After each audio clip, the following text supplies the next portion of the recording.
Funding provided by Pella Windows and Doors help bring your home to life. For more than 100 years, Pella has been dedicated to building a brighter future in Iowa communities. Pella Corporation is a proud supporter of Iowa PBS. Fareway Meat and Grocery. For more than 80 years, Fareway has been proud to be an active part of the communities we serve. Learn more at fareway.com. With our Iowa roots and Midwestern values, Farmers Mutual Hail is committed to offering innovative farm insurance for America's farmers, just as we have for 6 generations. Farmers Mutual Hail, America's crop insurance company. Musco Lighting is honored to support Iowa PBS. We're an Iowa company that lights local schools, community fields, and stadiums, arenas, and venues in more than 125 countries. While our reach is global, our commitment is local.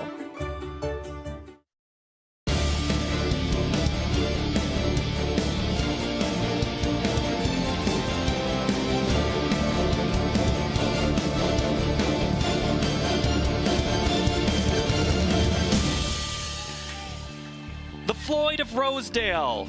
It's a Fort Dodge staple.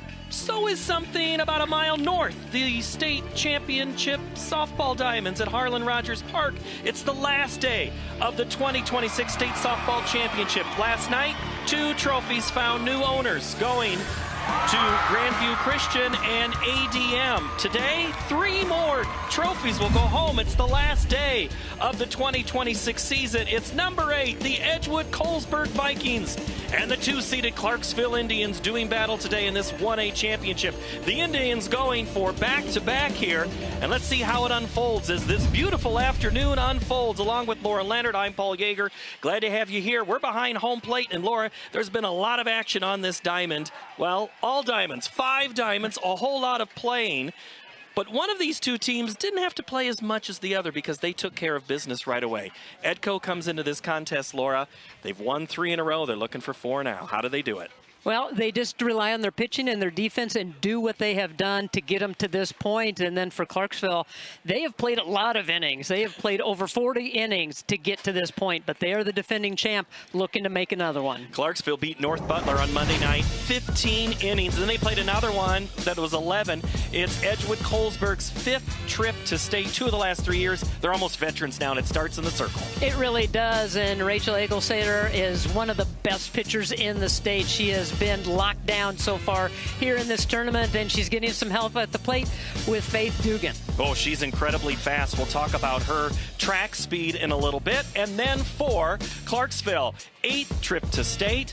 They are the defending champions. Yeah, they really are. They do have the experience, yet they're still very young. This team is very young, but they do have some experience in the circle with Sydney Leverun, and I'm surprised her arm has not fallen off because she has thrown a lot of innings here in this tournament. Well, somebody who's warmed up is our public address announcer, Tim Fitzpatrick, to let us have the introductions of the 2 teams.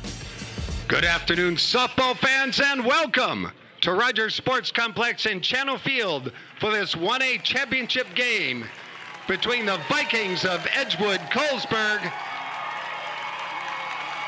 and the Indians of Clarksville.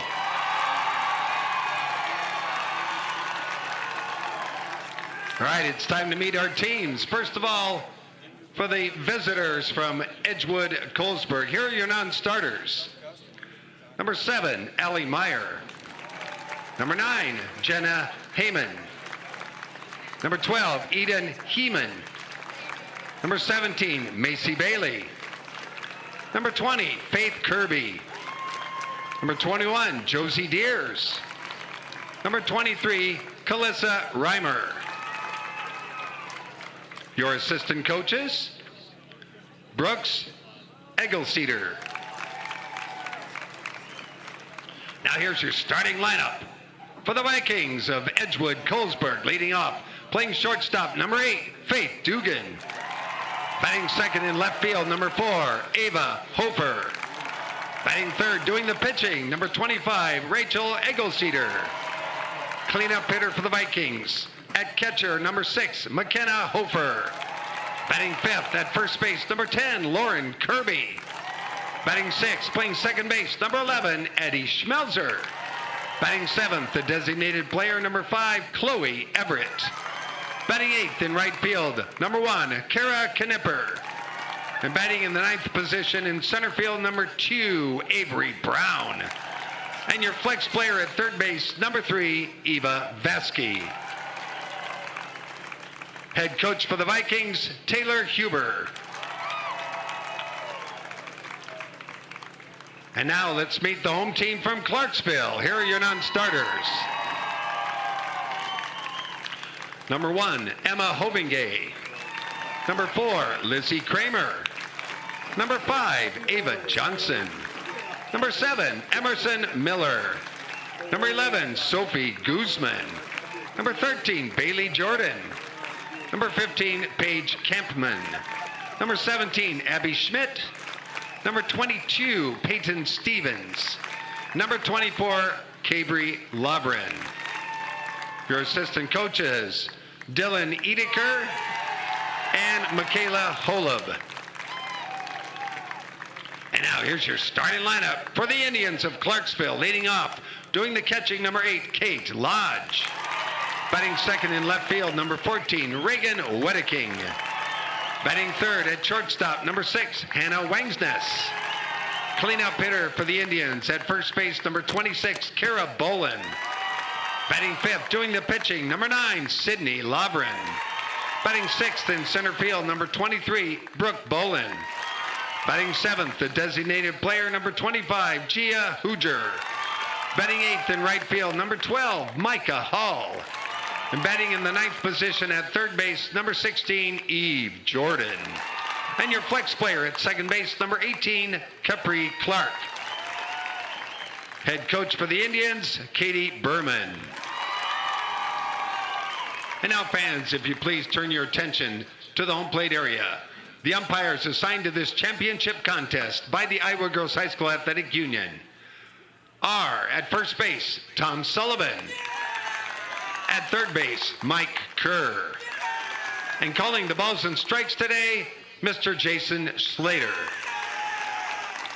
And now, fans, at this time, please face the flag in the center of the complex as we honor the many veterans who have so proudly served, the men and women across the world who protect our freedom each and every day, and this great country that we've called home for 250 years.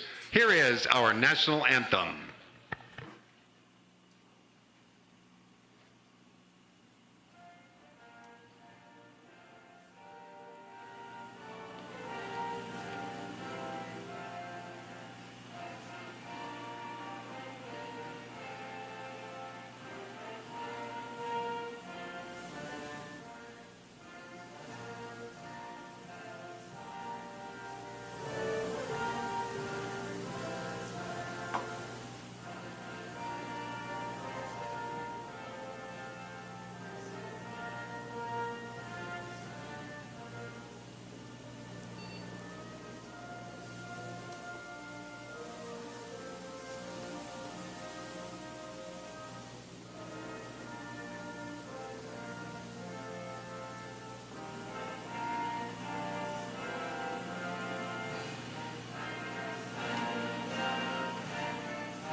Thank you.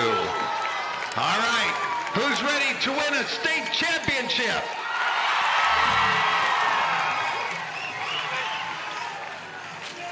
Well, there's who's playing today, the Edgewood-Colesburg Vikings, and they are going to be your visitors. So that means Clarksville is in the field first. Wedeking, Bolin, and Hall left to right. Eve Jordan, who had the game-winning hit Monday night, is at third. Wangsness at short. Capri Clark at second, and the first base person is Kara Bolin. Kate Lodge behind the plate, and the pitcher for Clarksville on last year's all-tournament team, Sydney Lovren. She has thrown north of 500 pitches in this tournament. Laura, that's a lot. That's a lot of pitches. And you know what? She never looks like she's tired. She just continues to throw. She hits her spots, and she keeps her team in it. So we had a chance to talk to Sydney Loverin after the games Wednesday night to qualify, and there's her record, 23-7 with an ERA of 2.32. Only walked 70, struck out 166, and hits allowed 151. She's actually given up 42 hits here in the tournament this week in these first few games. Yeah, they're still here in the championship game. So the defense is working very hard behind her. They're getting outs. She changes speed. She mixes her pitches, lets the defense do the work. Faith Dugan, Ava Hofer, and Rachel Eaglesetter, the pitcher for Edco. That's 1, 2, 3. Then it's Hofer, Kirby, Schmelzer, Everett, Nipper, and Brown round out the lineup for Taylor Huber, who is in her 4th season. There's a look at Brooks Eggleseter. He is the first base coach. And there's Taylor Huber. And what are your keys for this contest here, Laura? Well, for Edco, what they need to be is sharp on defense. You can't afford any kind of errors in a championship game, and they need production top to bottom. They've got to have everybody contributing. And then Clarksville, what? We're tired? No way. We're going to go after this championship. They've played 40 innings, and then they have to have smart at-bats. They're going against a very tough pitcher, and she does a great job of moving the ball around, working different locations, and she will strike you out if you aren't smart at the plate. First pitch to Faith Dugan is a ball. So is the second. Dugan from the right side. She's playing short today. A .519 hitter, driven in 41 runs. She's also scored 58 times because she is on base a lot, and that's what you need your top lineup to do, as Dugan now is up 3-0 here to start things off with Loverin. And they've continued to stay on the outer part of the plate, have not quite found the zone of the home plate umpire, Jason Slater. And that first pitch on 3-0 is a strike. And first pitch came at 2:41 on Friday, July the 24th, 2026. Class 1A state championship here from Fort Dodge. The 3-1 is grounded up the middle over towards Wangsness. Across to first, not in time. Well, there's that speed hustling down the first baseline. I think Loverin maybe got a little piece of that ball as it came back up the middle. Maybe slowed it down just a little bit. And Wangsness didn't really have a chance to try to throw out Dugan. The Vikings were state champions for track this year, and she was a key part of that team. She anchored the 4x1, which finished second. She goes to steal on the first pitch, and she's there in the blink of an eye. She also was the anchor in their 4x2. So that speed is absolutely key as she's now in scoring positions on this stolen base. We've seen a lot of players here in this tournament as she uproots second base. She went in pretty darn hard, had a lot of momentum behind her. But we've seen a lot of these players that do have track experience. Bunt is down by Hofer, fielded by Loverin, and it's across to first for the out. But it moves Dugan into third now. Hofer lets the team know she's in their corner with the sacrifice. And that's exactly how you do it. You manufacture some runs. You move those runners along. You get the stolen base. You use the sacrifice. Now you have several opportunities to try to get the first run. Eggleseter takes the first pitch she sees and punches it into right field for a base hit. Edco takes the early lead, 1-0. And just that quick, and I think it goes back to the top of the order. You get that leadoff player on with the speed. They have a lot of options of what they can do, and you can see infield pulled in. That line drive just over the top of the outstretched glove of Clark. And that is already a courtesy runner coming on, and it is going to be... Hey, 21, courtesy. Josie 21. Deers. Step out. See if they try it again. See if they try to move the runner up. Now batting is McKenna Hofer, the senior catcher. First pitch strike from Loverin. 1-0 Edco here in the first. That pitch up the middle, and that's going to get through, but not very far. Well, actually, I shouldn't speak. Deers goes to third on the throw, and I think the ball hit her, and she is down at third. That ball came in. Jordan not able to glove it. It hit Deers probably right in that lower back. That's what she's holding, and you see Coach Taylor Huber Yeah, she can courtesy run multiple times. You could have multiple courtesy runners. Are you going to be fine? You sure? Okay. I do have a different courtesy for her while they're doing that. Yeah. So we have one courtesy runner, and you can swap it out because if Deers is hurt, you're going to have to take her out. There's a look up the middle, just right underneath of the glove of Lovren. Courtesy. And then misplayed out in center field by Bolin, and that ball came and got it right on the backside. And okay. Birch. If the catcher gets it and comes straight back. Okay, here we go. And there's a little listening in on Taylor Huber talking to Deers. There's a look at Birch, who comes in as the courtesy for McKenna Hofer. Now batting is Lauren Kirby. And Edco is threatening to deliver a one heck of a haymaker to start. That first pitch spins in for a strike. Great looking throw from Sid. They do have the infield drawn in. They get that ground ball. They're going to check that runner over at third, try to get the out, or get her if she's going on contact. There they see coming in just on the corner, and Lovren expecting maybe a bunt, threw that one outside, making it tough to get down. So let's see what Lauren Kirby does here against Lovren. One in already here in the first. That pitch is swung through and missed for strike two. That's what Clarksville needs right now. They need a big strikeout or a pop-up. They're in a big jam. They've been in a big jam all week long, though. They have gotten behind, been able to battle back, and that's why they are here in this championship game. They've also had big leads that have slipped away as well, so I think Clarksville's comfortable with either side of the ledger. I agree. I think that they just kind of go, well, okay, here we go again. And the week that they've had, I think that's the only mindset that you can have. The 1-2's fouled out of play over our right side where the Edco fans are at, coming from Edgewood and Colesburg, which was in Delaware and Clayton counties. Edgewood actually sits on the county line, so draw a line north out of Manchester and maybe northwest out of Dubuque. That pitch goes high in the Tri-Rivers Conference. Clarksville, about 84 miles away, due west. Clarksville more west than north of Waverly, just off of Highway 3. So Highway 3 kind of the connector of these two. Swing and a miss, and Kirby is out on strikes. That's the second out. Lovren took a little off that pitch. She'd been going up in the zone most of that at bat. Comes in outer part of the play, and you can see that Kirby had to reach out to even try to get a piece of it. Let's see what Lovren does here against Addie Schmelzer. That pitch is fouled off for strike number one.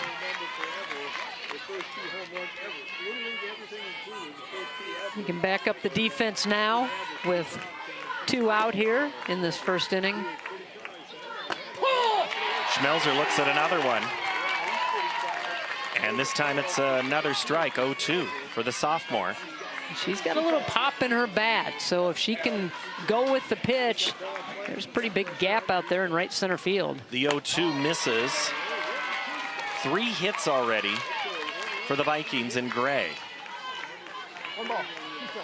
We'll talk about Lovren and some of her activities as the afternoon rolls on. That 0-2, or that 1-2 is another strikeout. Second strikeout of the inning, ends the inning, but not before Edgewood gets one. They threaten with a little bit more. Another pitch, kind of the same location as the last strikeout on the outer edge, up in the zone, and she has just continually dug down a little deeper when they've gotten in jams to get big outs. There's a look at Lovren and the Indians as they come up to bat. We'll show you their lineup in just a minute. But first, let's take a look at the defense for Edco, who has a run lead. Nipper in right, Brown in center, and Hofer is in left. At first, Lauren Kirby, Addie Schmelzer at second, Faith Dugan, who scored the game's first run as at short, and Eva Vasky at third. McKenna Hofer behind the plate, and in the circle, the senior, Rachel Eggleseder. She hasn't had to work. She's got that that sleeve on her arm, but yes, it was warm. It was 116 degrees, feels like temperature on Monday, Laura. Maybe it had been 95, but she hasn't had to throw a lot today, or this week. No, not really. I mean, she's been very efficient, so has her team, and when they've been able to get the lead, you know, and they've got that one-run lead, she's pretty tough to come back on. She's get us a chance now, and this is the lineup that she'll face for Clarksville. Leading it off will be Kate Lodge, then Reagan Wedeking and Hannah Wangsness. We'll show you that lineup in just a moment because I talked over the opportunity window that we had. Not the first time I'll do that today. First pitch is a ball. Lodge on the season, a .475 hitter. Kate the catcher. I love it when the catcher leads off. We'll see it. We've seen it over the years here, Laura, and But let's talk about Lodge for a minute. She's a freshman. She's just been outstanding in her first 2 years of high school softball. Well, she has, and how about this tournament? She's 11 of 22 in the tournament, one of the hottest bats here all week long, and she's not your typical looking like catcher. She's small, she's a lefty. And she pulls that one to short, or to second for the out. And she's got some pop in her bat, too. She can swing it pretty well and has speed. Just got on top of that and pounded it down into the ground. So Schmelzer goes to Kirby for the out. Here's the order for Clarksville. Lodge leads things off. Reagan Wedeking getting ready to bat now. And then it'll be Hannah Wangsness, Kara Bolin, Sydney Lovren, Brooke Bolin, Gia Hoosier, Micah Hall, and then Eve Jordan is your lineup for Clarksville. So Wedeking playing left, an 8th grader. Here's the thing about Clarksville, Laura. We saw them in the championship game this year. Not a lot of notes to pull from last year because it's 6 new players. Yeah, they had some players that have come back and did lose some big ones from last year's championship team. They are young, but a little experience with some of these players as well. And so I think this team was just determined that they wanted to be able to prove themselves and say, yeah, we can do it after we lost some quality talent off of last year's team. They want to go back to back.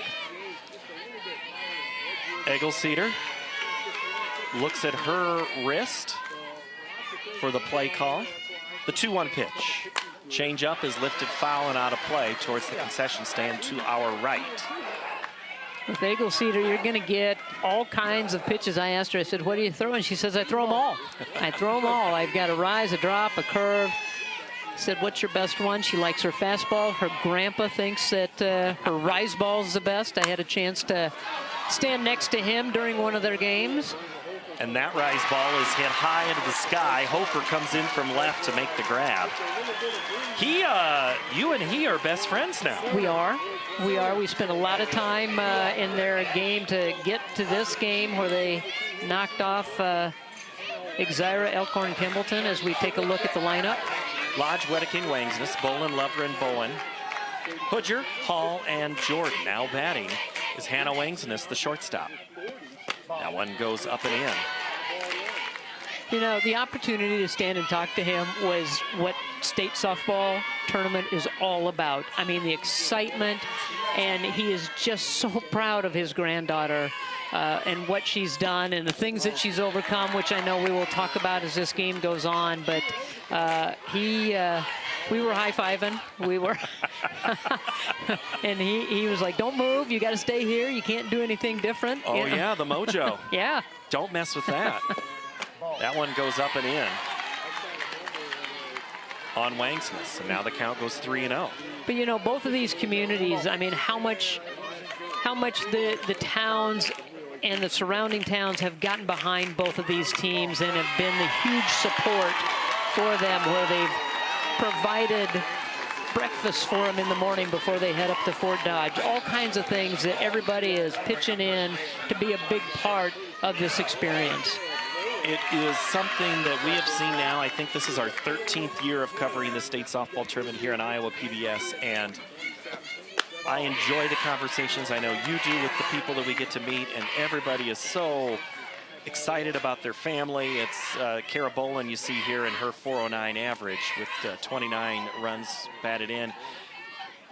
And that pitch is off the plate. And I'm guessing most of the family can tell you all 29 of those runs driven in and what situation it was. And some fans have been there for every game. Some are just here for the state experience. And that's what makes it great.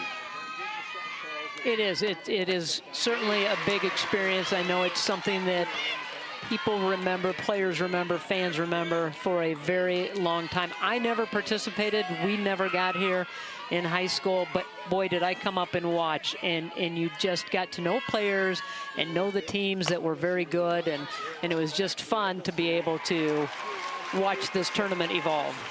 Eggleseder fields her position, throws it to second base to get the out, and that gets the Vikings out of the inning. And we mentioned that a lot of people have been playing this week. Well, let's explain what we mean by what has happened in this double elimination format. This year, the girls' state softball tournament adopted a hybrid double elimination format leading up to the title game. In round 1, 8 teams play. In round 2, the winners from round 1 play each other while the losers do the same. Round 3 sees the loser between the round 2 winners play the winner of the round 1 losers who battled it out in round 2. In round 4, the winner of the round 2's winning teams takes on the winner of round 3, but if the round 2 winner loses and both teams have one loss, the same teams play again in round 5 to determine who goes to the class title game.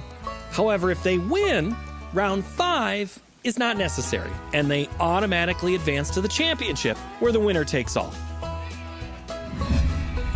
Makes sense? Well done, my friend. Well done. No, give credit to Josh Bittner, our producer, on this segment there. And this is a look at the bracket. IGHSAU Audubon was the #1 seed into this tournament, but Edgewood-Colesburg beat them. And you see you had Edgeco, they never lost. But look at the bottom. Clarksville and St. Ed's had to play both in round 4 and in row 5. And they also played in round 2. Yeah, they saw St. Ed's a lot, and they were able to finally get over the hump and get here. And let's also not forget Brent Willett, who did the work on that graphic as well and gave us good feedback for that. Thank you to our truck from Iowa PBS as we get ready to go for the Vikings. It'll be Chloe Everett, Kara Knipper, and Avery Brown. 7-8-9 first pitch strike from Sydney Lovren. Chloe Everett, a .308 hitter. Just a consistent bat for this team. First pitch back up to, or second pitch to Lovren, gloves it over, but with Bolin had plenty of time to glove it, and that's out #1 of the second. A lot of balls being hit are going right back up the middle, so Lovren has to be ready to field her position. She's had a couple of shots come right back at her, hasn't been able to get the glove down this time, able to knock it down. A little off with the throw, but Bolin doing a good job of being able to stretch and pick that one up to get the out. Kara Knipper to bat now with one away. Takes the first pitch, pulls it to the left side. Gloving it is Jordan and hustles to get the out. I thought that one almost spun at the last second to go foul, and Jordan picks that up, shows off her arm. Jordan, just a sophomore over there, really playing very well defensively throughout this tournament. So it's Avery Brown to bat, and that first pitch comes in, and Lovren, this is one way to be efficient. She's threw one pitch to the first batter, two pitches to the first, one to the second, and only her second pitch coming to Brown here. Well, they made her throw a fair amount in the first inning, and we have already talked about the number of innings she has on her arm throughout this tournament. And why not make her work? Why not make her throw a lot of pitches? And they're trying to do that. Be smart at the plate, be selective. That's a swing and a miss to even it up at 2 balls and 2 strikes to Brown. And sometimes when you let her get into a groove, she's awfully tough. She just continues to get stronger throughout the innings. Everybody is looking tough right now here in the second. Both bats go silent. Neither team able to push anything across, and Rachel Eggleseder will come back out into the circle. And back in November, Laura, I don't think we had any idea that this situation would unfold. Rachel Eggleseder was diagnosed with Hodgkin's lymphoma back in November. You see her doctors from Stead Children's Hospital in Iowa City. Whew. She beat cancer. Can you believe that, Laura? What a great story, and several things to tell you how everybody is there to help when things like this happen, that you've got community, you've got friends there by your side the entire time. And that is actually her U-trip catcher is there from her right, and that's Hayden Kresser from Jessup. She was with her at every treatment, according to her father Brooks, that she could make, which was a ton. They made a lot of trips to Iowa City from Edgewood south. But the Bellevue Marquette team that you saw there in the purple shirts, they honored her. The autographs for their players, it's just, but when you ask Rachel, you'd have no idea. She never missed a treatment, never missed a quarter, never missed a practice for basketball, a quarter of a game, came back and had an outstanding basketball season as well. After her first treatment, she came back from that and promptly knocked down 10 three-pointers in the basketball game that night. So that tells you a little bit about a person when they get that diagnosis and they just have the mindset of, okay, I've got a challenge in front of me. This is how I'm going to beat it. And she has beat it at every step, every turn, has had a lot of help. As you had mentioned, Hayden Kresser. Hayden Kresser put together a home run derby and made bracelets and did all kinds of things to help kind of raise a little money to help with the trips back and forth for those treatments. And I think it was June 17th, again, going back to the grandpa. Grandpa told me a lot of things, but June 17th. And that is a look at that's Hayden Kresser right there. Her brother actually played for West Virginia this year in the College World Series. So a good ball family. They understand the importance of a team. Right. Oh, yeah. And she's helping out there, too. I think she's doing a little scouting on her own, maybe communicating, maybe down to the dugout. I don't know. I was going to say June 17th, Rachel was able to ring the bell, and she is cancer-free. So, you know what? Congratulations to her and all the people that helped her along that journey. And there's Sid Lovren. She's pushed the count full now, 3-2. Thought maybe that was ball 4, but she'll bat again. That one's hit to right, and it's going to be off the glove of the right fielder and into first. So Lovren is aboard on a hot shot out to right. Well, those are some of the things that we talked about. Be sharp on defense. That one can nip her out there and right. Just, I don't know if she just closed her glove too quick, couldn't see it. She's got the glasses on out there. It's kind of an overcast sky. Maybe tough to pick that ball up. Running for Clarksville is Emerson Miller. 7.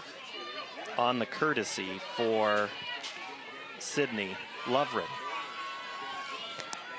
She's quick over there. She's smart about running bases, and when you know what your role is, when you're coming in and you're a courtesy runner, a pinch runner, whatever it might be, you have to understand the base running game, and you have to be smart about it and look at defenses, see how they're playing, what's the rotation of the infielders, how they're pitching the batter. There's a lot of things that you have to pick up on when you're a base runner. You're not just going in there to run those bases. That pitch is offered at by Bolin, so she is now even at a ball and a strike. A .348 hitter. Scored 25 runs this season for her team. 1 ball, 1 strike. Nobody out here in the second. Gets the bunt down, fielded by Vasky. Throw across to Schmelzer as Kirby had crashed. So again, the wheel play on to get the out, but Bolin gets the bat down and the job done. And that's what you need to do. When you get that leadoff runner on early in the ball game, you're down 1. Try to get that runner into scoring position. Give yourself a couple of chances to try to knock that runner in and tie it up. It's now up to Gia Hooger. The designated player freshman bats from the left side. First pitch is a strike, according to Jason Slater. A .385 hitter in that spot, a freshman.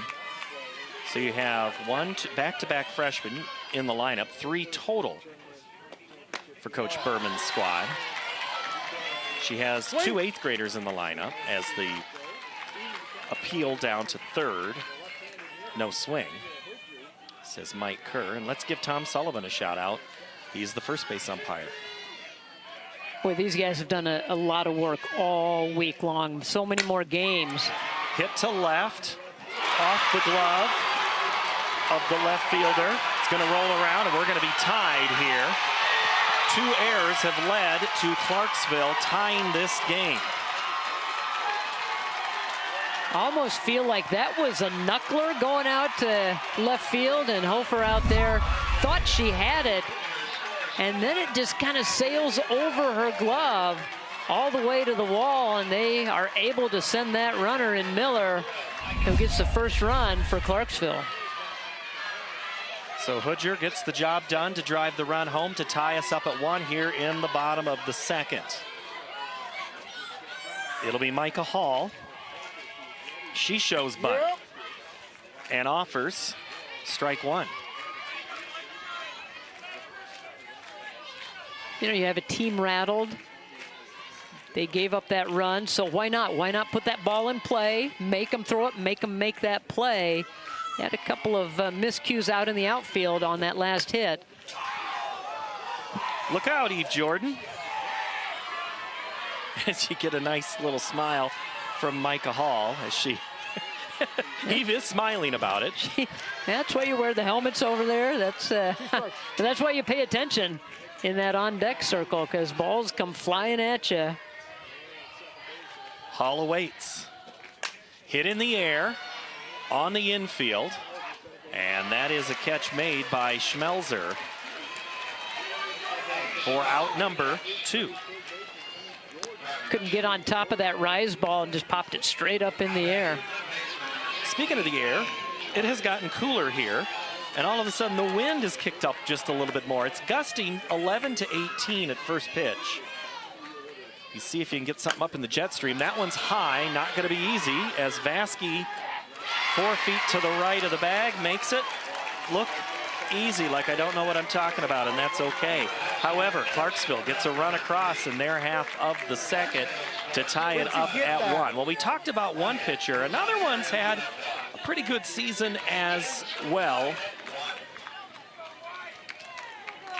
As Edco goes into their huddle, as they have to kind of flush this couple of these at-bats. But let's look at Sydney Lovren in slow motion.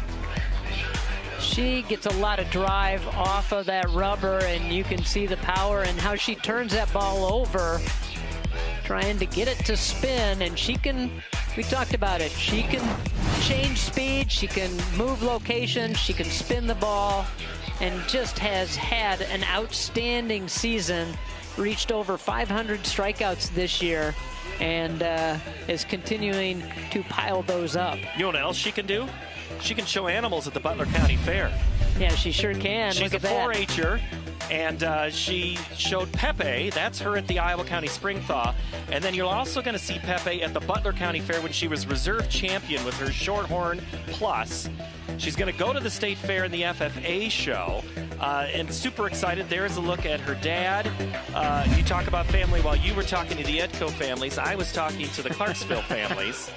And Sid is excited, busy gal, 6 different sports: volleyball, wrestling, basketball, golf, softball. That one's hit in the air towards center, and it's over the head, and it's into the stands for a home run for Edco. Just like that, Faith Dugan, touch them all.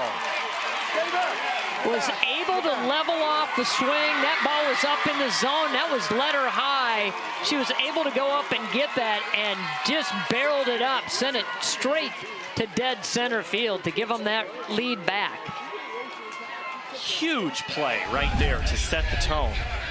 You kind of feel like coming into this inning that the momentum had gone over to that Clarksville dugout, but Edco was able to wrestle it back with one swing of the bat, one pitch here in this inning. So now it's Ava Hofer. Last at bat, she had the sacrifice. So now she swings away with the bases clear and a run in already. 2-1 Edco. That pitch is fouled back behind us to the right. We talked about the win. I just didn't think it was going to pay off so quickly. I was going to set up a tease for our 5A game when ball blowing out, we're going to have ourselves a home run derby tonight. Possibly. Well, maybe that was a little promo right there of things yet to come. We've got 2 more after this one with some good hitting teams and power hitting teams. Hofer, the pitch from Lovren. Hit in the air towards right, side of the infield. Underneath it, making the grab is Clark, and that thing almost popped out of her hand. Just got underneath that pitch and popped it straight up. We've seen that from both pitchers, using that rise ball very well and very effectively.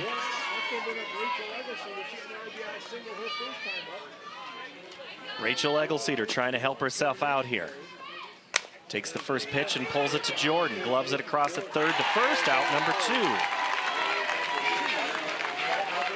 They're going after the first pitch. They're trying to be aggressive, try to get on Lovren before she can start mixing things up.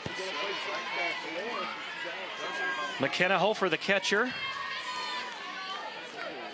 She had a hit in her last at-bat. Steps in here, takes a first pitch swing, and it's on a tough changeup. Swings through it to fall behind. 1 for 1 with the single today.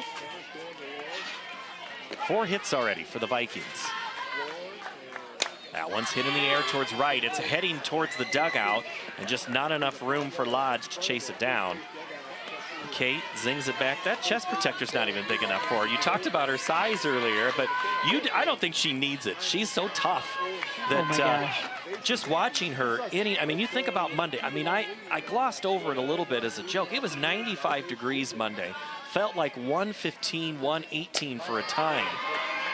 And it just, yes, there was a breeze as there's the home run ball that's delivered to Faith Dugan's family by Aaron Gerlich. We'll have a chance to talk to Aaron later on tonight. That pitch is fouled off of Hofer. What a great tradition that has become here at the state tournament to hand the home run balls back to the family. I think they all enjoy that. But going back to Lodge, we talked to Lovren and Lodge as well, and Lodge calls all the pitches. There is no communication with the dugout. She and Sydney Lovren are on the same wavelength. They know what they want to do. They sit down before a game, kind of go through the lineup. After they've gone through the lineup once, they sit together and they talk about what they need to do. And Lovren said, she knows exactly what I want to throw. I mean, she's in my head and knows exactly what we need to do to get the outs. You were excited when you saw that the other I'm so night. excited. Ground ball hit, and that's going to get through. Hofer's going to reach with a 2-out single. Clark just not able to get her glove there because that thing was moving on a bullet. A fast-moving train there. And Clarksville now has to figure out a way to get out of this inning with a 2-out base hit. Again, another one right back up the middle. Edco is doing a great job of staying in and then driving the ball right back to center field. Birch again comes down to run. Or Faith Kirby, sorry.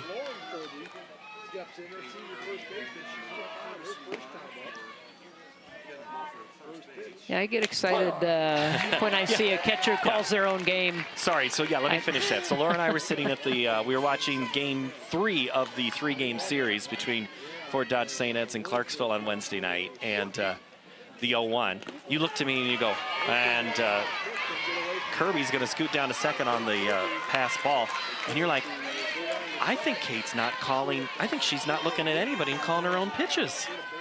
Yeah. And yes, we have PitchCom, we have watches, we have various ways of technology. She's already flashed what her pitch is going to be.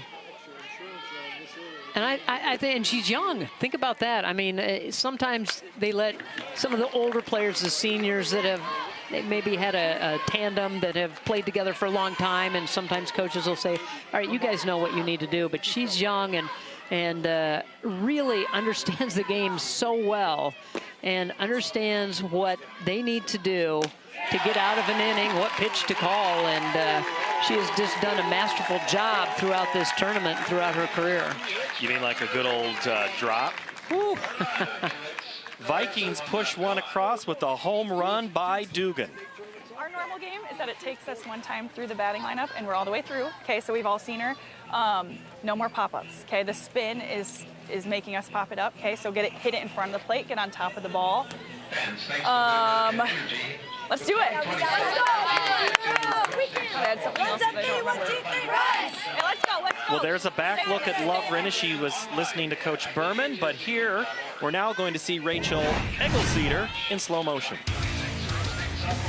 Great extension as well, and these pitchers get so much power and drive off the rubber. And as I said earlier, we asked her what kind of pitches does she throw, and she throws them all. She can throw the drop and the rise and the curve, and she can pinpoint it too. I mean, the catcher will put her glove up. She will hit the glove no matter where it is. She's that good with location. We know many of you are watching from all over the world because you don't miss a minute of today's action because you're watching our live stream on YouTube or as well online at iowapbs.org. So if you want to watch it again and again and again, there's the option. Head to our YouTube page. First pitch up the middle, and it's going to go all the way to the wall for Kate Lodge. She digs in for a double, makes it look easy, smacks that one, and it's a leadoff double for the Indians. Well, you heard Coach Berman say in the huddle, stay off the high stuff or get on top of it, get it out front. And you know, not only is Kate Lodge smart behind the plate, she's coachable. So she went right up there and knocked that ball into the gap. And I think she's on the scoreboard. They just had her on the scoreboard out there from last year. I think that was her. That first pitch to Reagan Wedeking is high from Eggleseder. And Lodge, again, let's rave on her a little bit more. Doesn't use the courtesy runner. Has the good speed to get around the bases. We'll see that later today. Sophia Schlater, the pitcher for Waukee Northwest, she runs the bases. She doesn't need no stinking courtesy runner. Yeah, I think it just depends on who the athlete is and what situations are and what you need during that moment of the ball game. Do you need a little more speed sometimes, and you might see those players come out, or how smart are they running the bases, and you have to take that into consideration as well. So freshman with the double, the 8th grader with the at-bat now, and a 1-1 pitch. Pulls the bat back, does Wedeking, the second cousin of head coach Katie Berman. Wedeking flew out back in the first. We've got relatives here in the 1A game. We'll have relatives throughout, which is fun. Bunt is shown again, and that one's fouled off, and it'll be 2 balls and 2 strikes. Coach is just saying, probably gonna take the bunt off now with 2 strikes. Got to level that bat up and try to just lay it down. You've got a runner out there with nobody out. Got to do everything you can to move that runner over to third. And that's a called 3rd strike as it backs up on Wedeking. Great looking pitch from Eggleseder. It was a really good pitch, and the location in on the inner part of the plate. And there was just a little smile from Eggleseder. You could see it through her mask. She knew exactly where she was going to throw that, and she hit the spot. Gets her first strikeout here in the 3rd. The pitch to Hannah Wangsness is a called strike. Wangsness, who reached with a walk in the 1st. Bats here in the the bottom of the 3rd. 2-1 Edco. He lifted foul and out of play into Berman's blue shirt boys. They were wearing the blue shirts, and they were pretty excited and enthusiastic to sit in front of the other night. And I said, "Wait, you guys got names?" "Oh, we don't have a name." I'm like, "Oh, come on, you have to have a name." I said, "Find me before the game." And before we left the park that night, they had already come up and given us the name. And then they double-checked before we left. Now, did you get that name down so you can get us on? And you wrote it down right away, and they were excited. And boy, were they very supportive in that ball game as well. Ball gets away, and Hofer, there's finally somebody covering the plate, and sprinting in was Vasky, because I don't think McKenna Hofer knew where it was right away. No, she could not locate that, and I don't know if anybody else could, because usually somebody's pointing, yelling out where it is, and that was a disaster averted, I think. Yes, absolutely. Because Lodge was looking, she knew where it was, didn't know how much time she would have to get back. That's ripped to left, that's gonna get down for a base hit. Clarksville's going to tie the game. Digging for second is Wangsness. The ball thrown in from Hofer to Dugan. And it's 2-2 here in the third on an RBI single by the senior. Now how about the answer here? And what a shot down the line. Gets all the way to the fence. Easily is able to score Lodge. And Wangsness standing on second base and now trying to mount a little bit of a rally. 2-2 here in the third. I knew we'd have a good one. It has lived up to the billing so far here in Class 1A. Up the middle, Eggleseder gloves it, throws quickly across to Kirby. Going to third will be Wangsness, and that'll make way for Sydney Lovren. Smart move by Eggleseder. Didn't even look at second. No need to try to get into that rundown where you might not be able to get that out and you'd have runners on first and second or first and third. Go ahead and get that out and have confidence in your defense and confidence in what you can throw to get the out and get you out of the inning. Lovren trying to help herself with the at-bat.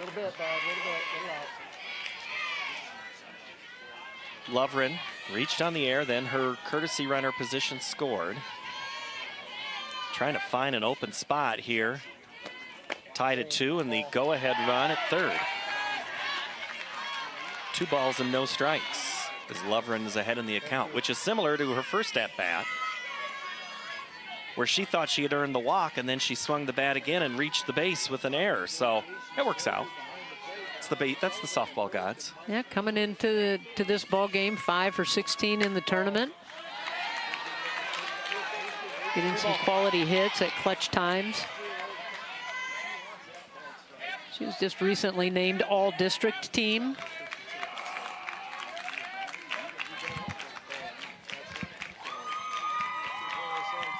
The 3-0 is a strike.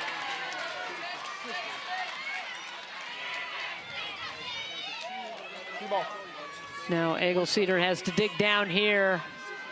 Doesn't want to put another runner on at the corners. And Lovren knows she's going to get a pitch to hit. That's another strike. This one a little more on the plate. That other one was on the corner. This one hit that nice little area on the outer third. So good movement by Rachel. Crossed that 1,000 career strikeout plateau this season. Looks to get one right here on 3-2. Ripped at short to end the inning, as Dugan comes in to make the grab of the soft liner. But not before we tie things up again. Edco and Clarksville. And you know, Monday night we talked about the 15-inning game. Well, that game also had meaning because it was the Butler County Showdown. We mentioned families. This is a look at cousins, and there's a look at to the left and look at to the right. It's Clarksville and North Butler. They're not separated by too far, but Sydney's dad is Ben. Cabry Lovren, her dad is Nick. So Ben and Nick are cousins. Willow Asher is for Butler in the North Butler in the yellow. And then Emily's daughter, who is for Clarksville, played 15 innings on Monday night. Willow's an 8th grader. There's a look at after their game the other night as the cousins got to play each other. You had another cousin that's a coach. So tough. You talk about grandparents. How do you pick in that situation? You can't lose, but you also feel like you can't win either. Yeah, it was tough, and we talked to some of the grandparents. They said, we didn't know what the heck to do. We didn't know who to cheer. We just cheered for everybody. And that's all you can do, and that, again, is what this is all about, is the families that get involved and everybody that comes to support these players is a pretty fun thing. And then when you see the family ties, it just makes it all that more special.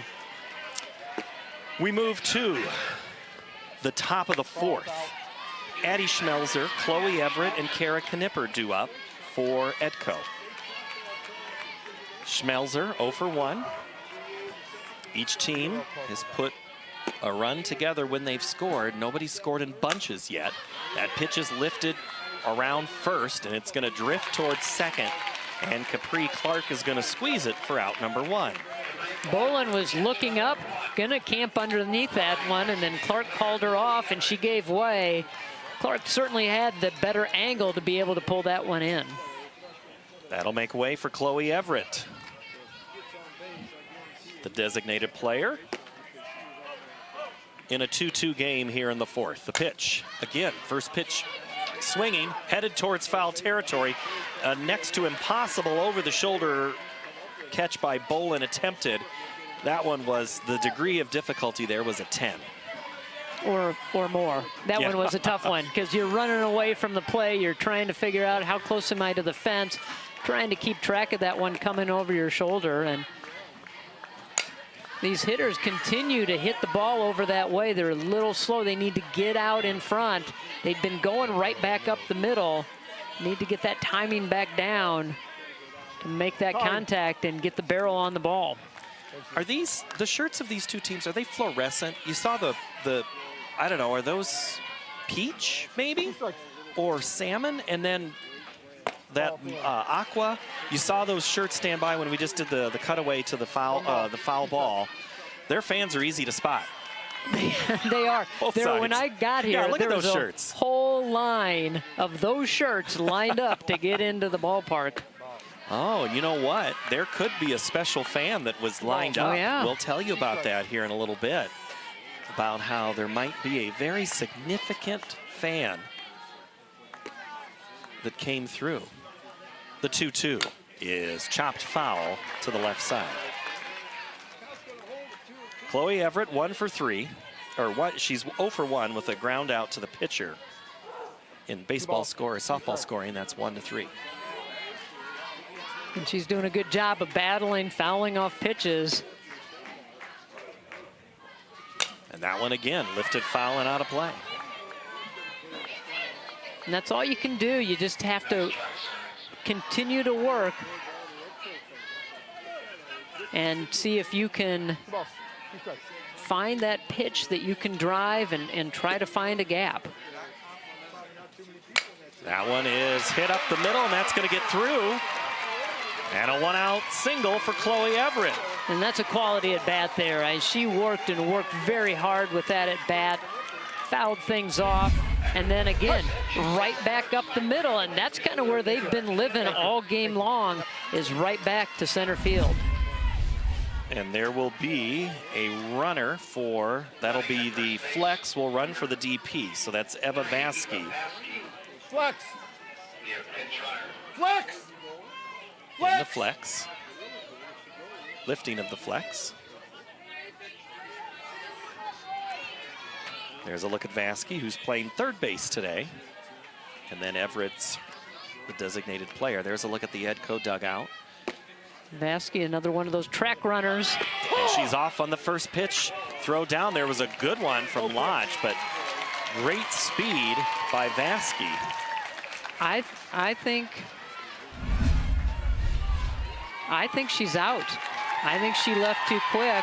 And that is what the call is. She got in there. The throw was there. It was a little late, but boy, she got a good jump. There was a reason why. Great look at that tag attempt, but that's because she was there early. So out. So that means that's that's the caught stealing. So there's 2 away here now, as the base runner is erased.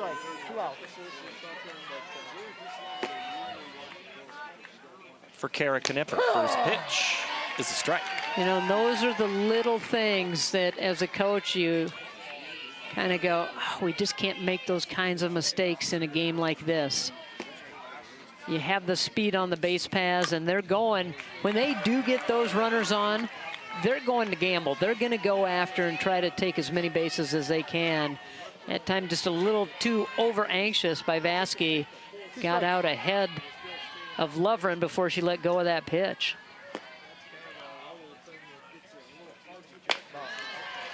That pitch misses on 0-2, which makes it now 1-2.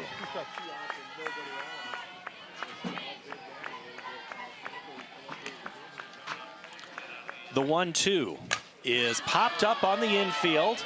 Jordan gets her glove under to make the out. And 1-2-3 go the Vikings in the game, or in the fourth inning frame, and that's no score for Edco, and we'll stay at that 2-2 score. Taylor Huber is with us, the head coach for Edco. Coach, all right, let's discuss your pitcher first. What are you seeing in the circle that you like? Yeah, she's doing a good job. Getting up behind a little bit more than she usually does, but she's doing a great job battling. You know, they're not calling the high pitch, which is fine. She's working her other stuff, and they're hitting the ball hard, but they're going to start hitting it at us too. It'll be okay.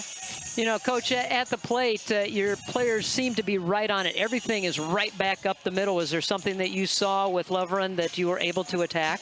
Yeah, I mean, we're just trying to stay off her junk, her high and her low, and looking for belt high pitches, and that's what we're hitting hard. So we're just going to keep trying to do that. Real quick, Coach, is your dad in his normal spot in center field, and does he look nervous? No, he's actually behind the plate, but I picked him out. He does look nervous, though. I appreciate it. Thanks, Coach. Thanks. That's Coach Taylor Huber, who was telling us about her dad and how he gets nervous, she gets nervous, and she says it's way different. Taylor Huber played at Alburnett, and now she's coaching, and she says coaching is just way more nerve-wracking than it is playing.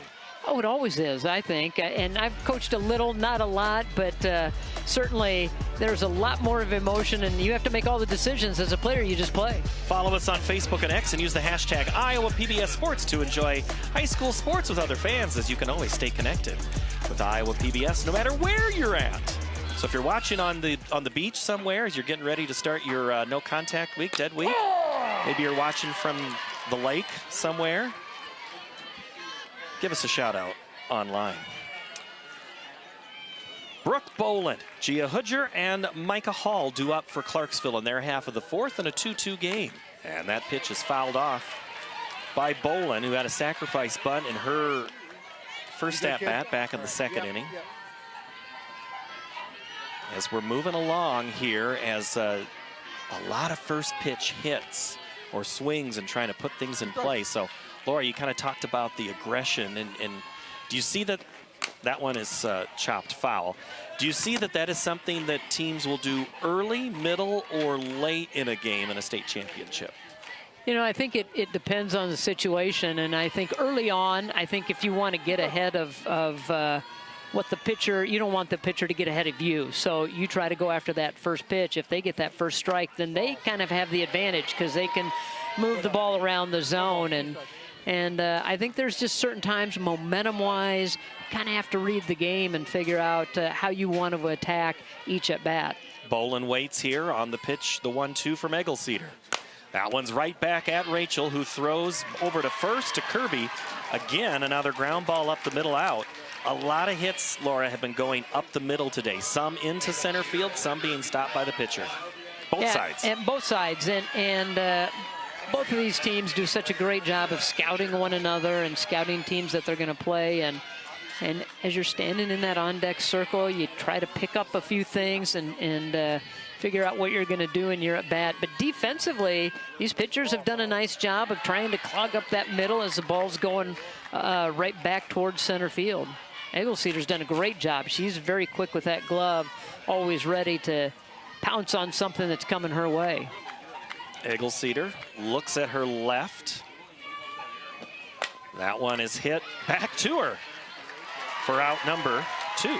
Again, 1-3 goes the order. Rachel's dad, Brooks, the assistant coach who's at first base coaching, is also the one who calls pitches, is my understanding.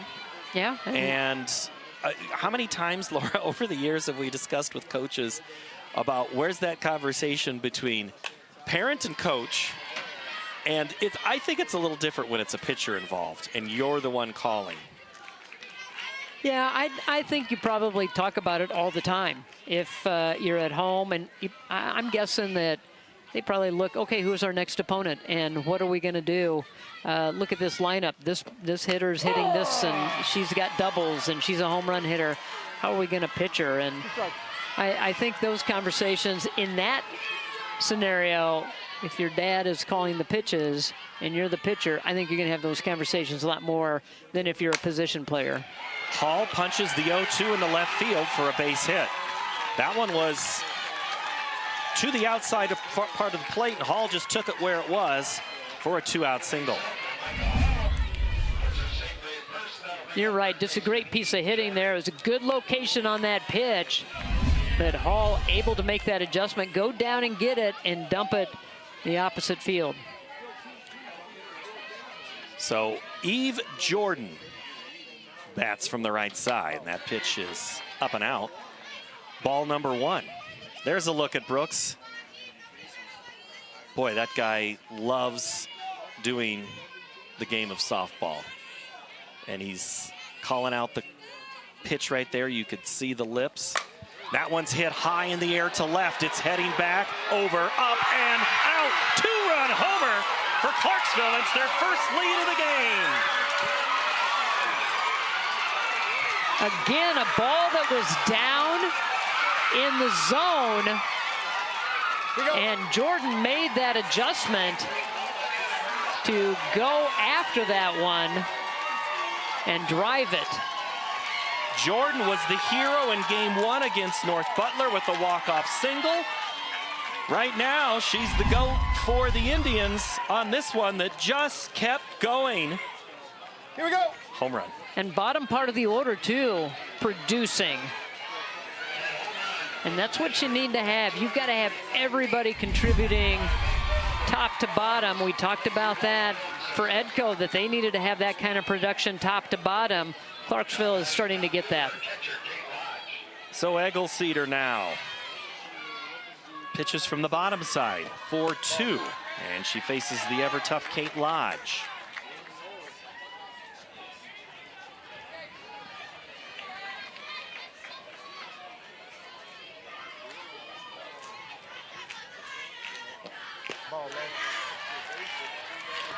Now you just have to forget about that one. You still have a lot of innings left. First time that Clarksville has gone up in this ball game. So as a team, Edco just needs to go, let's get out of this inning. Let's get our bats back to the plate. And it's to the left side, and it's down for a base hit. It's going in into the corner. Digging is Lodge. Will she go for 3? She rounds it, takes a couple of steps off, and just is ready to say, I did that. A 2-out hit. Boy, she picked up Coach Berman on the way around, and they had thoughts about sending her to third, but quickly got the hold sign, and she got back to second base. The home run. It was 2 comebackers. Bolin and Hoodger both grounded out, and now the 2-out rally continues. For Clarksville with Reagan Wedeking due up. Good job by Hofer to just go out and settle down her pitcher and try to get things calmed down, get back in to that mindset, get focused in, hit your spots, and try to get out of this inning.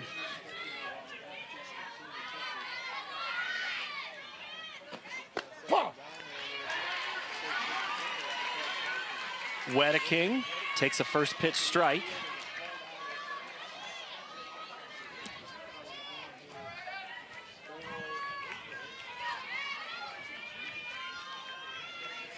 The 0-1 is inside, up and in. I got to look that up because I was thinking about the same thing here about Jordan. She had the winning hit the other night, but that is only her 2nd home run of the season. Coming into the tournament, she had 1. She had 1. And I don't know if she's had any others. She hasn't. She's had 1 extra base hit. She was 5 of 18, but coming into the tournament, or coming into the final. And so hit number 6 was a biggie. And so was hit one of those early 5 to win it. So they have had contributions all over their lineup. Wedeking fouls that one off. And Laura, again, it's gonna sound like a broken record if you've watched us over the years, and even from today. Bottom part of the order. Sometimes you need them to produce, but sometimes it's that bottom of the order that does the damage in a state championship game. Yeah, we've seen it year in and year out where those players that you kind of expect that number 9 hitter to be that player to get the ball in play, turn it over, get it back to the top where your power is. But now we've started seeing coaches put a little more speed, a little more pop, a little more power in at that 9 spot. Not the traditional, let's get the lineup turned over, let's keep it rolling is kind of what those hitters have become in that 9 spot. Wedeking keeps fouling off good pitches. That one was a great one that backed up.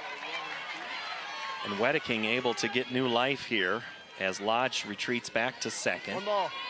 Wedeking bats here on a 1-2 count, 2 outs here in the bottom of the 4th. Clarksville 4, Edco 2. That one misses to even it up. Eggleseder struggling a little bit, and she needs to kind of get things back into the right frame of mind and come back and dig down deep and get her team out of this one. The 8th pitch of the at-bat is ball 3.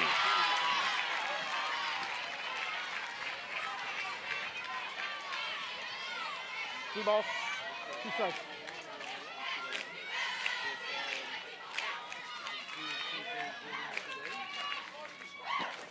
That one is fouled away. We'll do it again. She has tried to go to that off speed to try to get the out, and Wedeking has been able to foul it off several times. 3 balls, 2 strikes.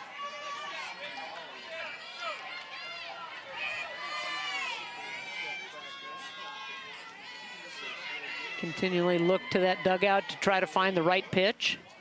And that pitch is punched into right. Going to get down, and another run is going to score. Wheeling around and scoring is Lodge. And it's 5-3 Clarksville on an RBI single by Reagan Wedeking. And what about that at bat? Just battling at the plate as Eggleseder was throwing some really good pitches. She was spoiling them, finally got a pitch that she could handle, took to right field to knock that run in. On the 10th pitch of the at-bat, Wedeking gets an RBI.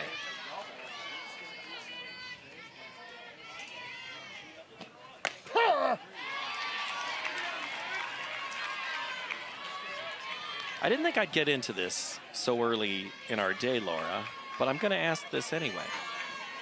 Edco hasn't lost at the tournament.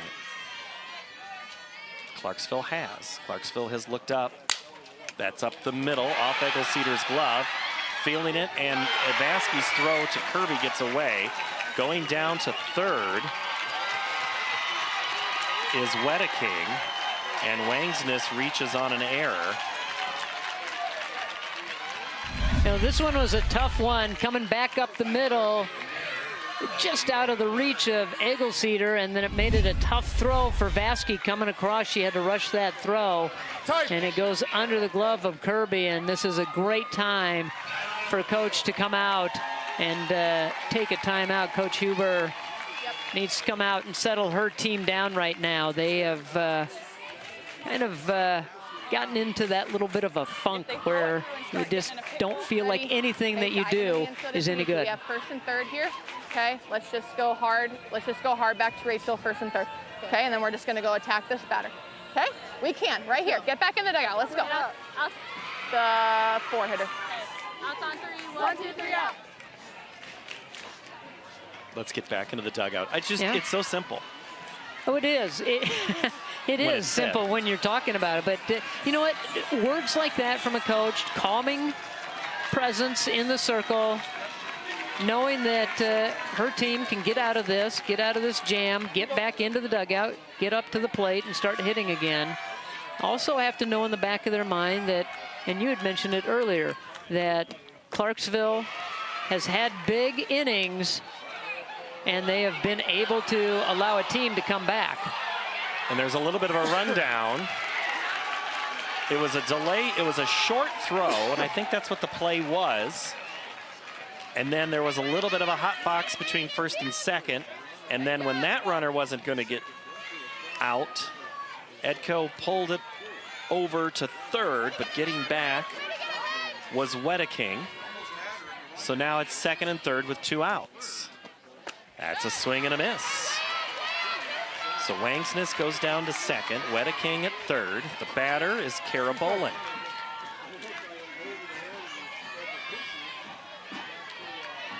And now the Sun tries to make its an appearance here. That's hit in the air to right. Up into that sky. It's a basket catch made by Nipper to end the inning and get the Edco Vikings back into the dugout. You could see the sunlight gleaming off of those glasses she has out there in right field. A little basket catch, had to run in on it and call off Schmelzer to pull that one in. Okay, not one. 3 runs in for Clarksville. Coach Katie Berman, a crooked number. How'd you do it?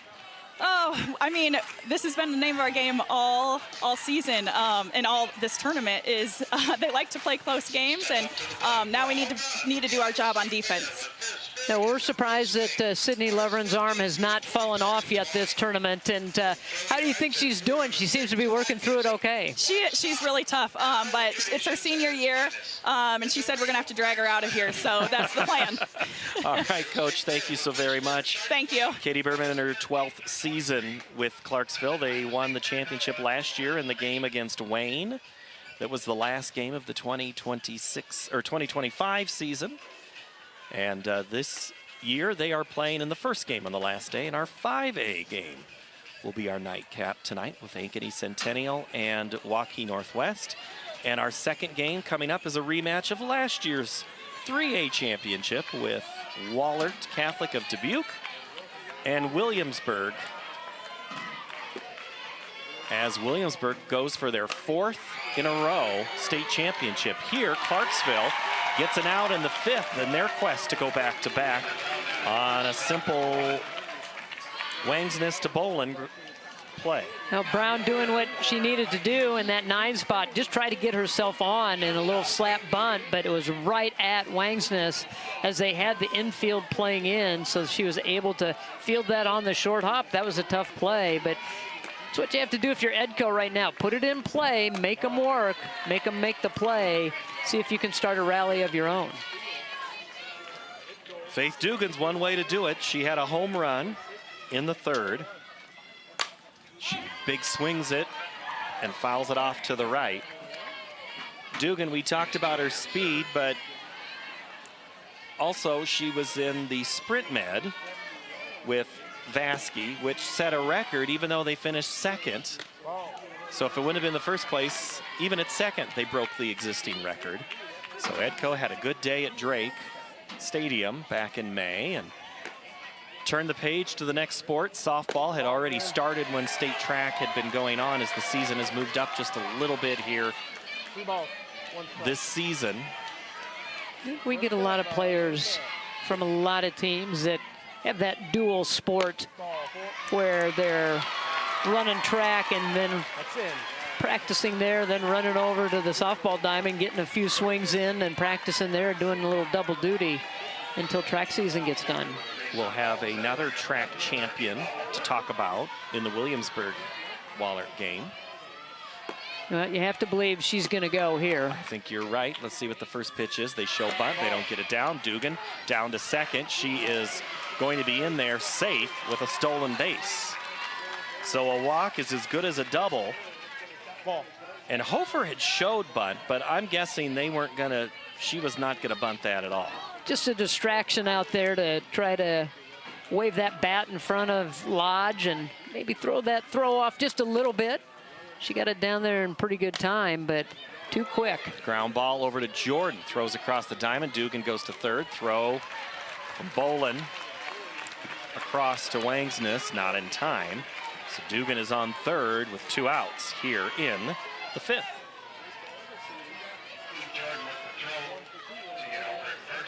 And this is what you're hoping to do. You've got that runner there at 3rd. Just chip away at this lead.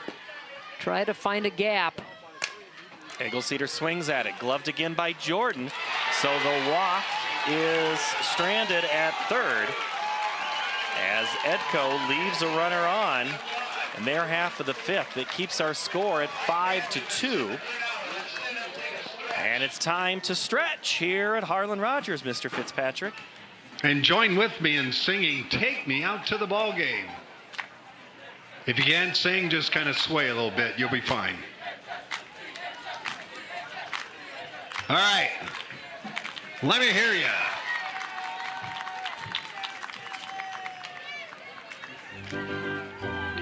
Take me out to the ball game. Take me out to the crowd.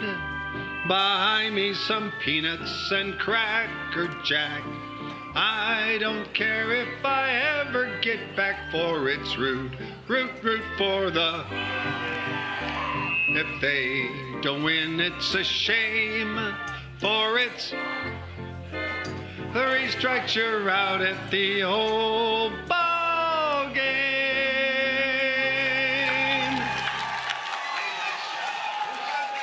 There was a look at the Clarksville. There is the Edgewood-Colesburg fans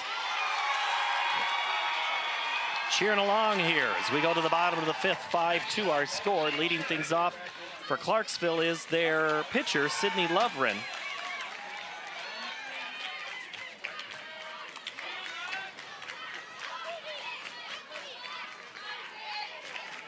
Looking to ignite a rally, and for Edco, what they need to do is just have a very clean inning, get out of it as quickly as possible, and get your bats back to the plate.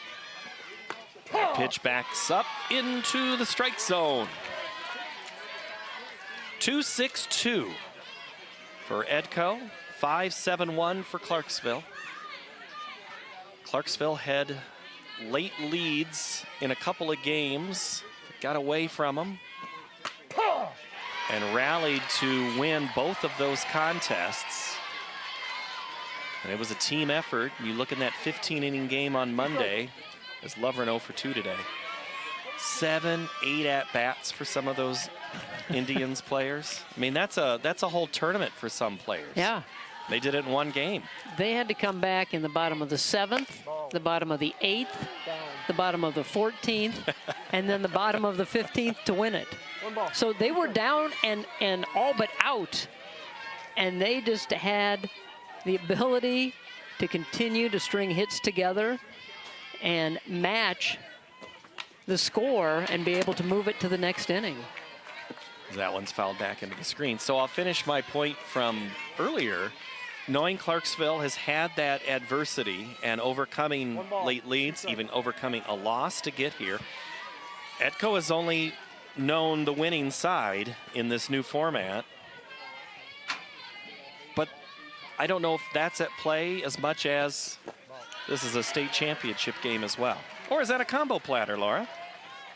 I think that the fact that, and I think the advantage maybe for Edco is to think this team we're playing has given up leads, and we have a shot at maybe being able to climb back into this one. We got to get the sticks going.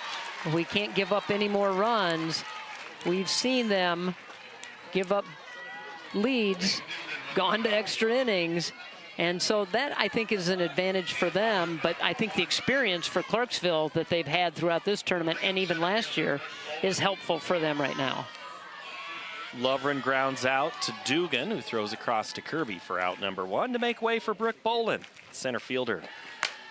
Freshman grounds it again. Dugan gloves, fires.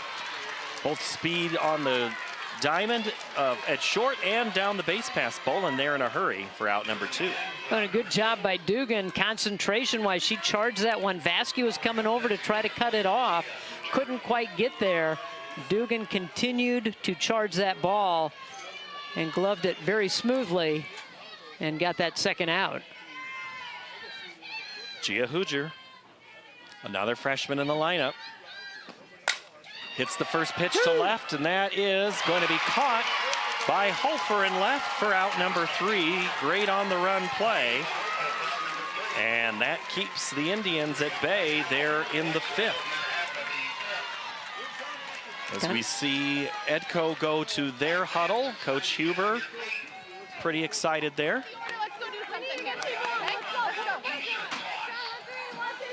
And they got to get some runs here as they're running out of chances, down to 6 outs. Here's how we got here on this 5-2 contest today. Back in the first, it was Edco getting it started. Eggleseder, the RBI that scored Dugan for the first run of the game. Then in the second, it was the Indians' turn. After a sacrifice and a couple of errors, that allowed Hall to score. And then it was Edco again, a home run to lead off third by Faith Dugan. She doesn't need extra help getting around the bases with her speed. And then Clarksville goes to work. This time a good piece of hitting into the corner by Hall. And then in the fourth, Lodge had a double and then a launch by Eve Jordan. A 2-run homer. And that's how we stand as Jordan would come around to score. 5-2.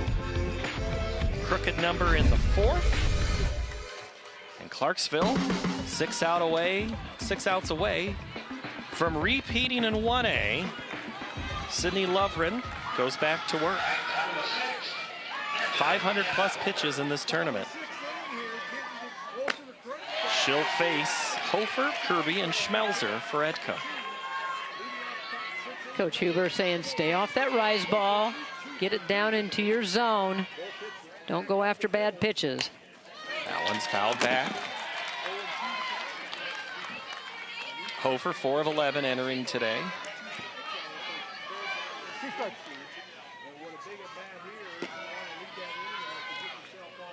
Trying to start something out here, and that is a called third strike.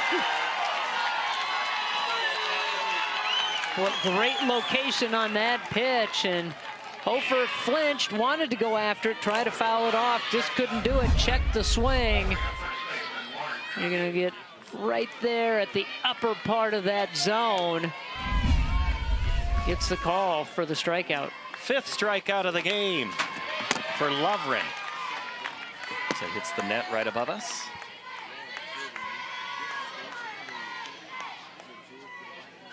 Kirby looking for her first hit of the tournament. Bats here in the 6th.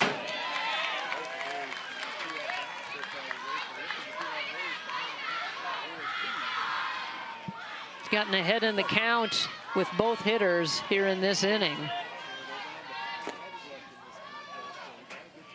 Pitch to the senior has popped up again.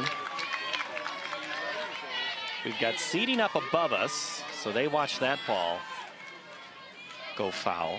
Didn't used to be that you had seating above us, and there's a look at our high home camera that's been busy chasing home runs and base hits, and the crew today on first and third base, they've been awesome. There's a look at Mark. Do a great job of capturing all the action and the festivities and the fanfare. And it's another strikeout. Kirby down for the 3rd time today. That's the 6th strikeout of the game. It's also the 2nd out of the 6th. Oh, what a nasty pitch. That was up, and then it just continued to work into the hitter. And Lovren's starting to deal now. She's starting to feel it. What did Coach Berman say? She's going to have to drag her off the field. And that was going into that game Wednesday night, too, when there was questions of, well, who do you throw on this game of the day? It was St. Ed's 3rd game of the day, Clarksville's 2nd. And that one's up the middle. It's going to get past the shortstop and into center field for a 2-out hit for Addie Schmelzer. Keeping the inning alive, keeping the hopes alive that they can put a few more runners on, get it back to the top of the order. Knowing what Dugan did 2 at-bats ago.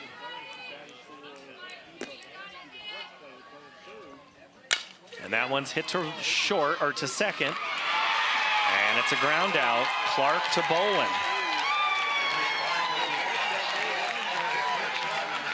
Vikings leave a runner, go scoreless in the 6th. And they're down to their final 3 outs here. We talked about 5 different fields. And some of them are new. Here's a look at what used to be Diamond 2.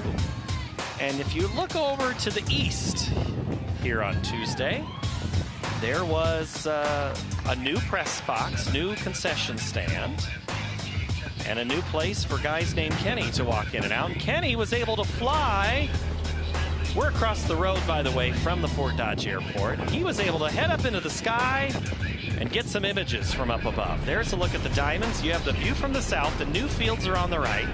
That turf field underneath is where they warmed up. The diamond on your left now is the diamond we are at. Again, the diamonds on your right with the logos, the Girls Union logo, and that's a new parking lot that is there to the south. And that took some getting used to by some people. Kenny had a chance to fly. He waved. He's always up for an adventure. And Kenny living it up. You might see us at the state fair, him again climbing into a hog pen or something like that. He's known to do those types of crazy things. I always like to have somebody on the team like that that's willing to take on those adventures. I can't exactly repeat all the words that Kenny says when the opportunity was presented to him. It's not safe for FCC approval, but let's just say it was more like, heck yeah. I was going to say, are you kidding me? Heck yes, I will go up in the plane. So again, it takes all people doing all things to make this tournament happen. From a broadcast perspective, second pitch to Hall is turned over to Schmelzer for the ground out. Takes directors and producers and video operators, replay, cameras, audio. We just get to sit here and talk and maybe write something down and every once in a while. And you always make sense. I'm still trying to keep it. I don't know about that. I like to keep you on your game, Laura, and something strange. You'll throw me a curveball every now and again. Try not to throw many rise balls. I usually stay off of those. Yeah, I'm disciplined. I'm disciplined. So Eve Jordan, she had the home run, the big fly, back in the fourth. And hits another big fly to right, but this one's going to stay in the park for Nipper. And again, you see the sun off of her sunglasses.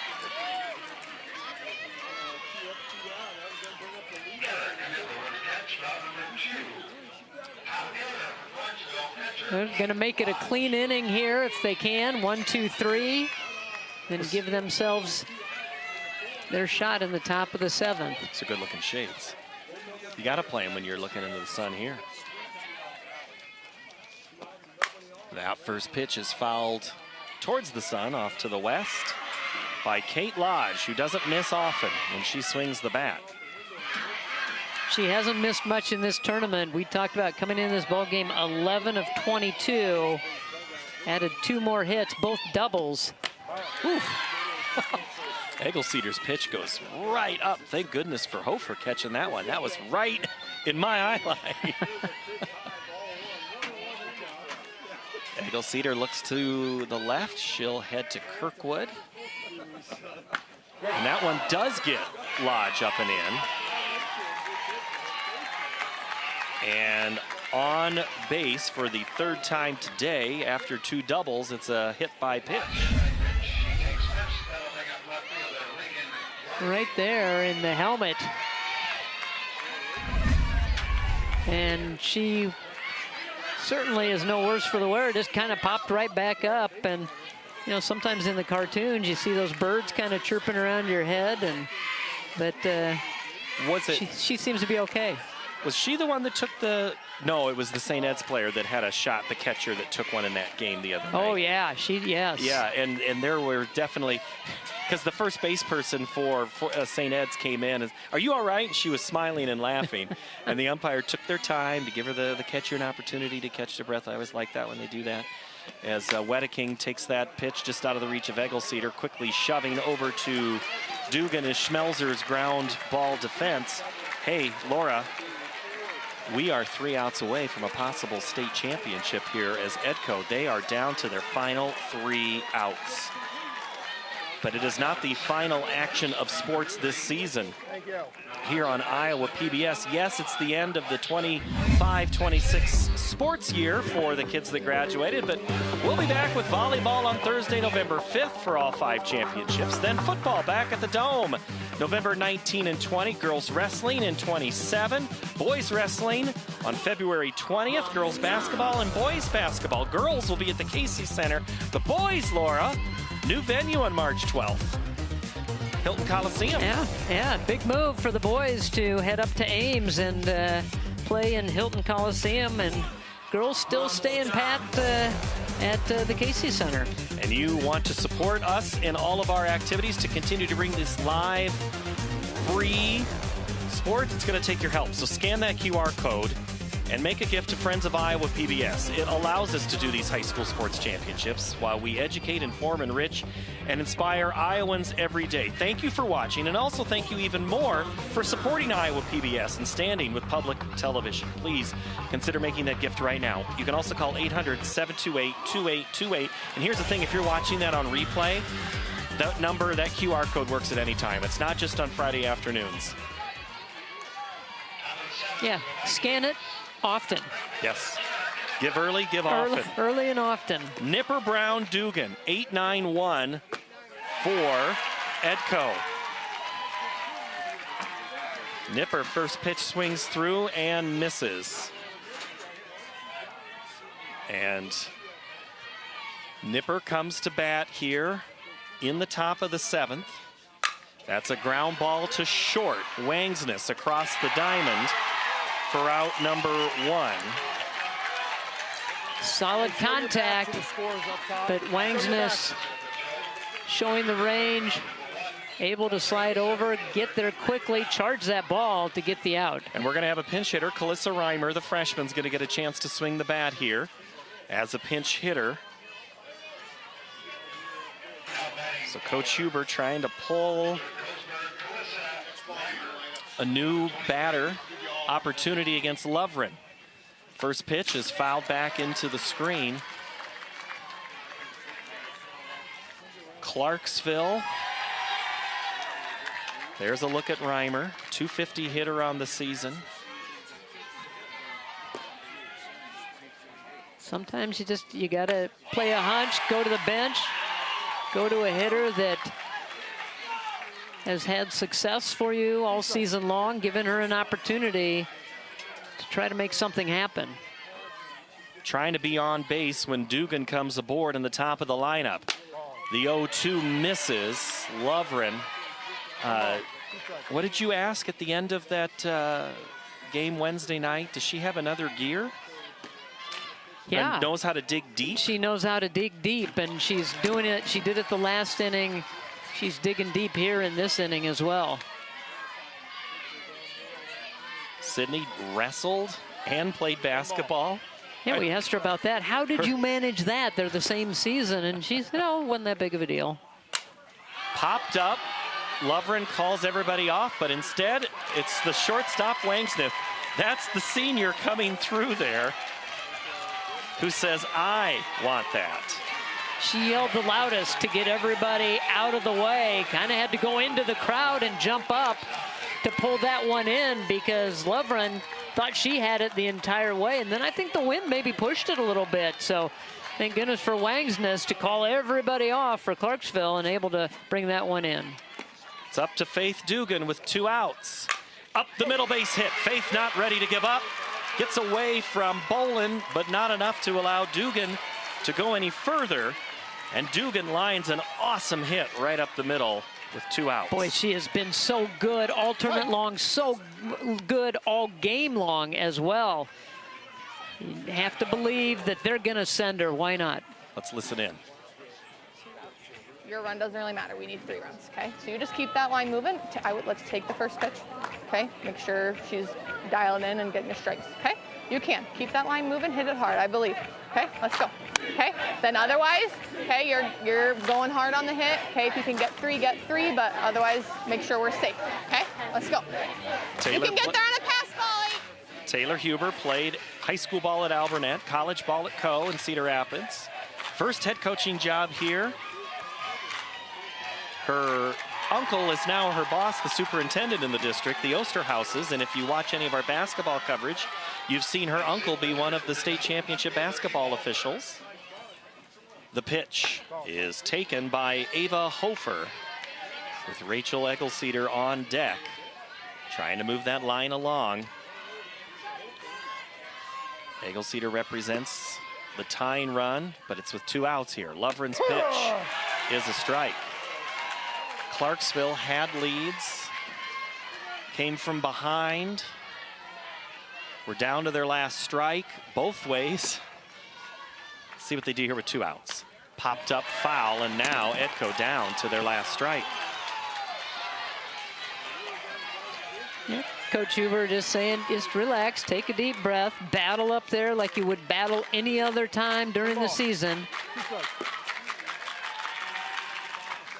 Swing and a miss, strike 3, and the state championship has taken a train to Clarksville for the 2nd year in a row.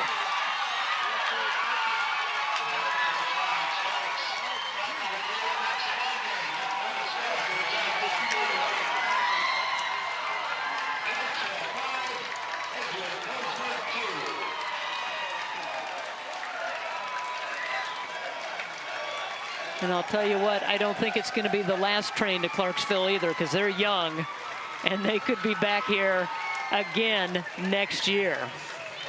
The 2026 state championships in Class 1A reside in Butler County. That rise ball gets it again, and it's time to celebrate and shake hands here for the Indians and the Vikings. What a great run, though, by Edco. They were the 8th seed. We saw it happen last year that an 8th seed came on and won the championship in Pella. We thought we were going to have another story like that this year. It just came up a little bit short, but what a great season and a great run that they had here during this tournament. Plenty of players returning for Edco next year, but a lot of senior tears happening now. Your daughter is amazing. I'm glad she got to be on this big stage for it all. As the Clarksville faithful look on as they watch the application of yet another pink shirt to a Clarksville softball team. Presenting the Class 1A All-Tournament Team medals is members of the IGHSAU staff, softball administrator Jason Eslinger, and executive director Aaron Gerlich. Here is your Class 1A All-Tournament team. From Clarksville, Caitlin Lodge.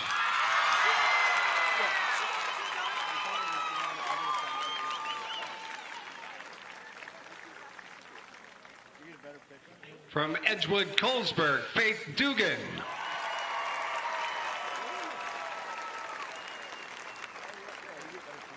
From Exira, Elkhorn, Kimballton, Audubon, Riley Miller.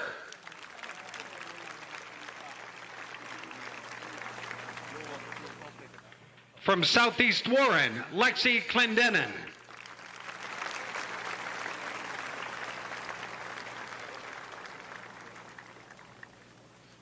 From St. Edmund, Rihanna Myers.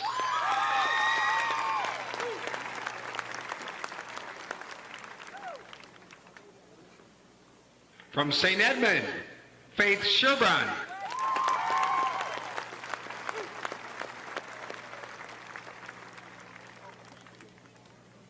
From St. Edmund, Ella Vandy.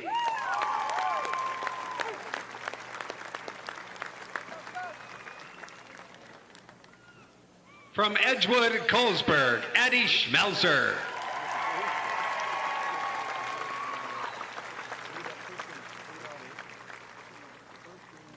From Clarksville, Sydney Lovren.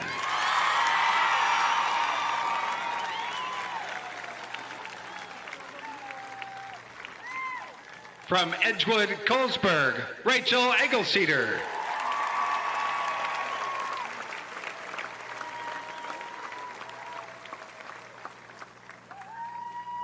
And your Class 1A All-Tournament Team Captain for 2026,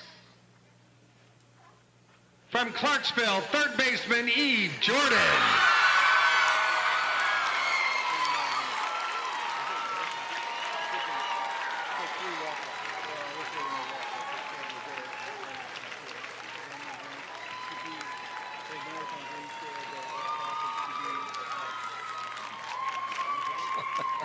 The number 9 hitter for Clarksville. She had quite a tournament. Yeah, she had quite a tournament, not just at the plate, but also in the field. Defensively, she held down that hot corner and did a really good job of helping Clarksville throughout this tournament. What a great lineup of players. What talent is down here at that 1A level. We have seen a lot of really good softball, and these players are going to go on and play. A lot of the seniors that are playing their last game are going to go on and play. Will receive a commemorative softball provided by Iowa Farm Bureau, title sponsor of the Girls Athletic Union. Presenting awards are members of the IGHSAU Board of Directors. Congratulations to our runners-up in Class 1A, the Vikings of Edgewood-Colesburg and Coach Taylor Huber.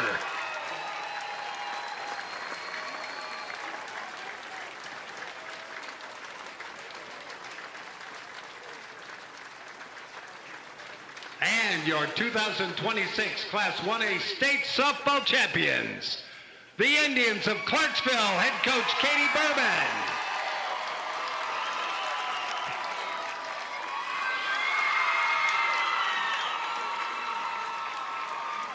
And now we'd like to recognize the quick star of the game.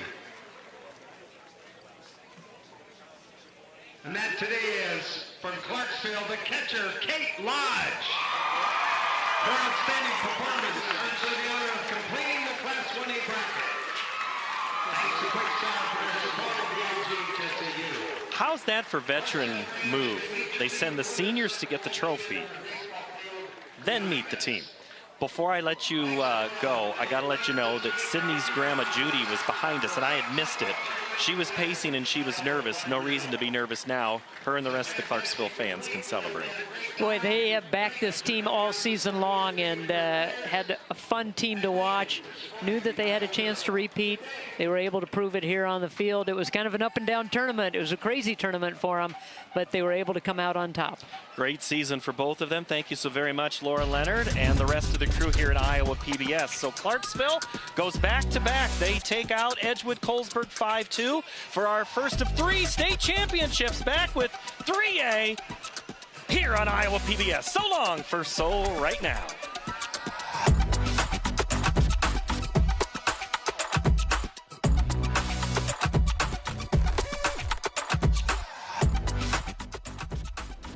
Funding provided by Pella Windows and Doors help bring your home to life.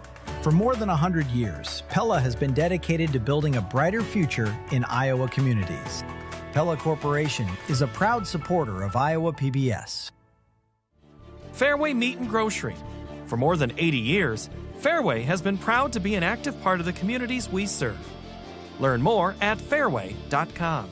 With our Iowa roots and Midwestern values, Farmers Mutual Hail is committed to offering innovative farm insurance for America's farmers, just as we have for 6 generations.